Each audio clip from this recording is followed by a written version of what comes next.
இலையை வந்து ஓரளவுக்கு முடிச்சிட்டோம். இதே மாதிரி இல்லைனாலும் இந்த இலையை ஓரளவுக்கு முடிச்சிட்டோம். நம்ம அதுல குறைக்க வேண்டியது இந்த பூவை இன்னும் கொஞ்சம் நம்ம வேலை பார்க்க வேண்டியிருக்கு.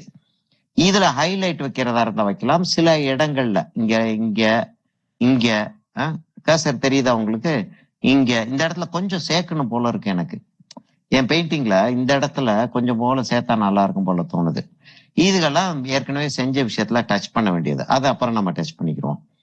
இப்ப நம்ம இந்த இடத்துல வந்து பார்த்தோம்னா இந்த பூவையும் இந்த இந்த இடத்துல வர்றது அப்புறம் பாத்துக்கிறோம் ஹைலைட்ஸ். இதுக்கு இந்த கிளாஸ் இப்ப வரைய வேண்டியிருக்கு.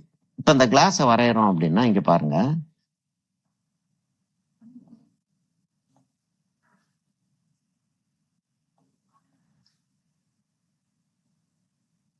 இந்த கிளாஸ் வரையறோம்னா இந்த இடத்துல ஒரு கோடு ஒண்ணு தெரியுது. அந்த கோடு இந்த இடத்துல மெல்லிசா வந்து கொஞ்சம் இந்த இடத்துல தடியா இருக்கு. சரியா? இப்ப இத கிளாஸ்ன்றத கம்ப்ளீட்டா மறந்துட்டு இந்த இடத்த மாத்திரம் பாக்குறோம்னு வச்சுக்கிறோம். இந்த இடத்த மாத்திரம் பாக்குறோம். பேக்ரவுண்ட விட்டுருங்க.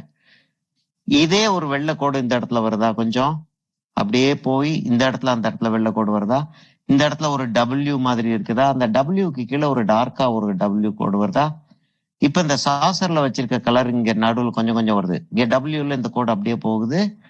மேல இந்த இடத்துல வெள்ளையா இருக்கு. இந்த இடத்துல லேசா சாசர் கலர் தெரியுது. இது பேக்ரவுண்ட் கலர் ஏற்கனவே இருக்கு. நம்ம அதுல ஒண்ணும் செய்ய வேண்டியது இல்லை.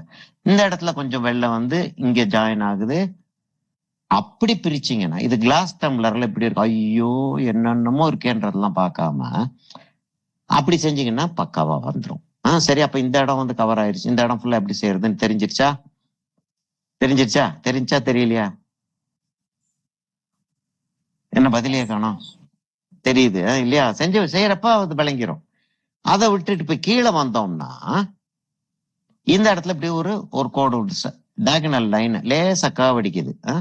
இது லேசா இந்த இடத்துல கர்வ் அடிக்குது. இது நல்லாவே கர்வ் அடிக்குது. இது கர்வ் அடிக்குது. இங்க காணாம போயிருது. அங்கதே மாதிரி ஆப்போசிட் சைட்ல டயகனல் லைன்ஸ் வந்து லேசா கர்வ் அடிக்கிற டயகனல் லைன்ஸ் வருது. இந்த இடத்துல ரொம்ப கன்ஃபியூசிங்கா இருக்கு. அதை கன்ஃபியூசிங்காவே பெயிண்ட் பண்ணிட வேண்டியதுதான். இப்போ அதை அந்த லைனை செட் பண்ணிட்டோம் அப்படின்னா அது இந்த சைட்ல லைட் வருது, அந்த சைட்ல லைட் வருது. அந்த பாய் பின்னல்னு சொல்லுவாங்க இல்லையா? கூடையில பாய் பின்னல் அப்படின்வாங்க இல்லையா? கிட்டத்தட்ட அத மாதிரி பாதி பாய் பின்னல் அப்படின்னு சொல்லுவாங்க. அதை ஹாஃப் சட்டாய் அப்படின்னு. சட்டாய்னா பாய்.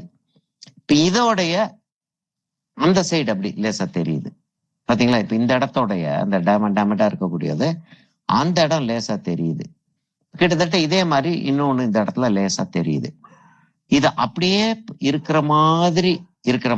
இருக்கிறது அப்படியே டிட்டோ 100% எல்லாம் தேவையில்லை. இருக்கிற மாதிரி பெயிண்டிங் பண்ணிட்டு வந்தோம்னா இந்த பெயிண்டிங் வந்து பக்காவா வந்துரும். என்ன சொல்றீங்க? வந்துரும்ல? ஏன் சப்போர்ட்டுக்கே ஆள் இல்லாம இருக்காங்க இன்னைக்கு?